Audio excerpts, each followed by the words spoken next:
So guys welcome back. ഞങ്ങളുടെ മറ്റൊരു യാത്രയുടെ അപ്ഡേറ്റുമായി എത്തിയിട്ടുണ്ട്. അങ്ങനെയൊക്കെ നീണ്ട കാത്തിരിപ്പിന് ശേഷം നമ്മുടെ രണ്ടാമത്തെ ചെറുക്കനും ഇങ്ങെത്തി. അങ്ങനെ രണ്ടുപേരെയും ഒരുമിച്ചിട്ടുകൊണ്ട് ഞങ്ങളുടെ ഒരു വീഡിയോസും ഫോട്ടോസും ഒക്കെ എടുത്ത് അവരുടെ ഭംഗി ആസ്വദിച്ചുകൊണ്ടിരുന്നപ്പോഴാണ് പെട്ടെന്ന് ആ ഫോൺ കോൾ വന്നത്. എടാ മോനെ, മൈസൂരാണ് നാളെ എത്തേണ്ടത്, പോകണ്ടേ നമുക്ക്? അത് കേട്ടതും ഞങ്ങൾ പിന്നെ ഒന്നും നോക്കില്ല. പെട്ടെന്ന് തന്നെ വണ്ടിയുമായി നേരെ സ്കൂളിലേക്ക്. ദൈവഭാഗ്യം കൊണ്ട് ഇന്നെന്തോ അധികം ബ്ലോക്കൊന്നും ഉണ്ടായില്ല. പക്ഷേ ഏതോ ഒരപ്പൂപ്പൻ കറക്റ്റ് സമയത്ത് സ്കൂളിന് മുമ്പിൽ ഓട്ടോ കൊണ്ടിട്ട് മുങ്ങിക്കളഞ്ഞു. അതുകൊണ്ട് തന്നെ ചെറുക്കനെ സ്കൂളിന് മുമ്പിൽ ഒന്നൊതുക്കാനായി ഞങ്ങൾ കൂടെ കഷ്ടപ്പെട്ടു. എന്റെ നേതൃത്വത്തിലായതുകൊണ്ട് എല്ലാം ഭംഗിയായി തന്നെ നടന്നു. അപ്പോൾ ഇനി യാത്ര എങ്ങോട്ടാ എന്നല്ലേ? മൈസൂർ കൂർഗിലേക്ക് ഒരു 3 ദിവസത്തെ യാത്ര. യാത്രയുടെ തുടക്കം നെയ്യാറ്റിൻകരയുടെ സ്വന്തം അഹങ്കാരമായ നെയ്യാറ്റിൻകര ബോയ്സിൽ നിന്ന് തന്നെ. നെയ്യാറ്റിൻകര ഗേൾസ് സ്കൂളിലെ വൻ വിജയത്തിന് ശേഷം ഞങ്ങൾ വീണ്ടും നെയ്യാറ്റിൻകരയിലെ പിള്ളേരുമായി ഒന്ന് ചുറ്റിക്കറങ്ങാൻ ഇറങ്ങുവാണ്. അങ്ങനെ ചെറുക്കനെ ഞങ്ങൾ സ്കൂളിന് മുമ്പിൽ നിർത്തിയിട്ട് വീഡിയോ ഫോട്ടോസൊക്കെ എടുത്തു നിന്നപ്പോഴേക്കും ദയ നമ്മുടെ സാറ് പിള്ളേരുമായി ഇങ്ങെത്തി.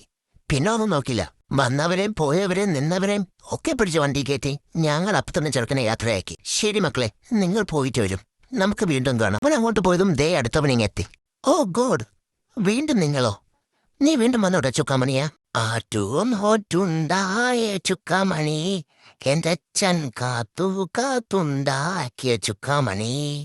ഓ ഗൈസ്, എപ്പ വിളിയെടുത്താലും ഈ ചുക്കാമണി മുമ്പ് കയറി നിന്നോളൂ. അങ്ങനെ നമ്മുടെ രണ്ടാമത്തെ ചെറുക്കനും ഇങ്ങെത്തി. വല്ലവിധനെയാണ് അവനെ ഞങ്ങൾ സ്കൂളിന് മുമ്പിൽ പാർക്ക് ചെയ്തത്.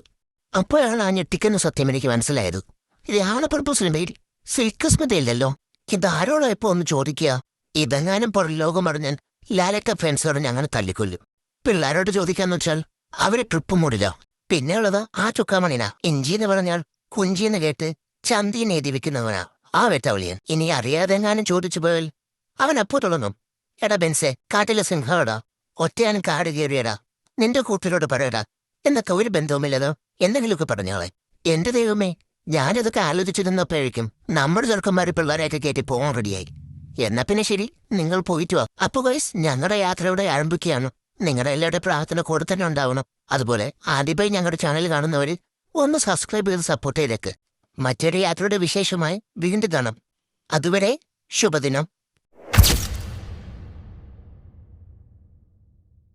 ഭഗവാനെ ഈശ്വര, നല്ലത് ചെയ്താൽ നല്ലത് കിട്ടണം.